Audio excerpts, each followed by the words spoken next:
If you're just slashing at somebody, it's not something that you're going to hit. There were not multiple wounds that led to these subclavian artery severings.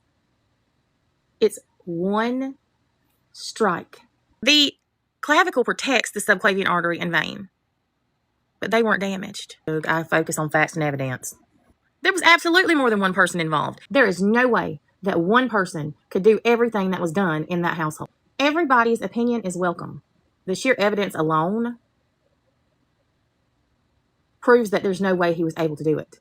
One strike.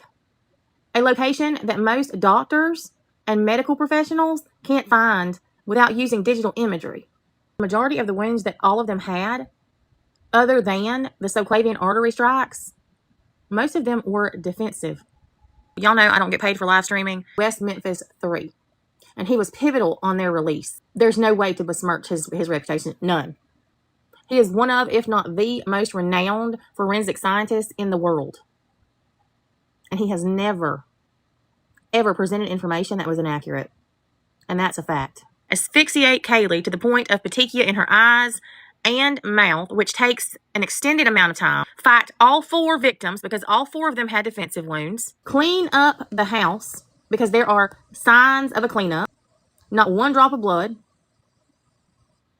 that's not diluted with some type of liquid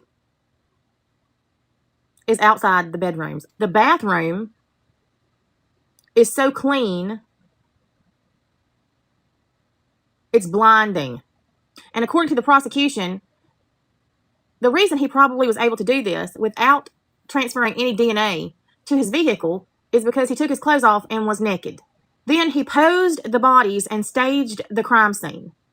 Ethan has a fistful of light brown hair in his hand. According to the autopsy, at least 3 different weapons were used. Single edge, double edge, and round. Brian Kohberger's DNA is not on the knife sheath. And the knife sheath was found in the floor, not on the bed. The knife sheath was found on the floor as written in a report. In the unredacted body cams of the first 2 responding officers, you can see the location where the knife sheath is in the crime scene photos. It's not there. There was touch DNA cells on the knife sheath that did not directly connect to Brian Kohberger. There was a Frank's hearing, that said that that was not enough, that it was a good investigative lead, but shouldn't be used as proof of guilt. The DNA on the knife sheath connected to the group of 4 biological brothers that was also found on the handrail going down to the first floor.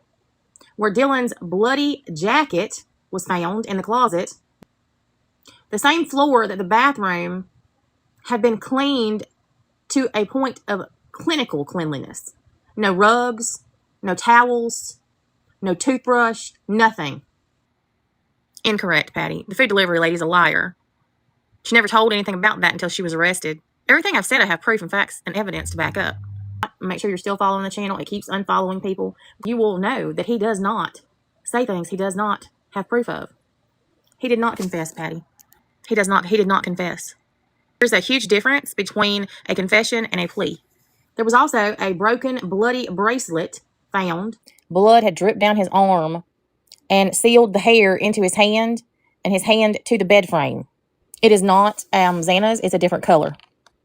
And there was 1 crock that had blood on the toe, and there are blood smears on the dresser.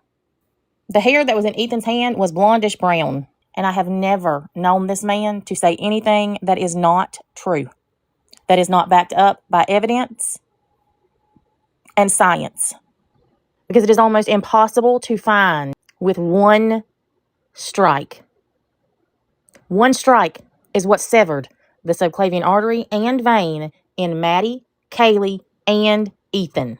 This wasn't from a bunch of slashes and dashes and jabs. 1 strike.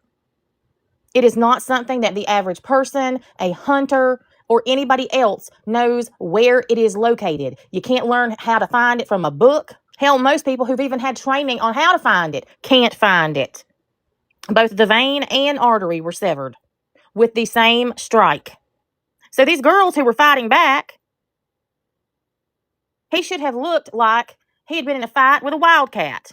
And per the autopsy, there were at least 3 separate weapons used.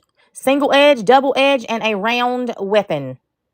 There was no DNA under their nails, Kyla. 2 days later, a man was found 30 miles away with stab wounds to his entire torso and upper extremities, who was given to the FBI as a tip of who did the crime at the King Road house. His name is Tyson Farley. Does that ring a bell? Tyson Farley? Have you ever heard the Linda Lane recordings? Rug trafficking, which is what he says that Nicholas Mowich was there for, as security for rug dealing shipments delivered to the King Road house.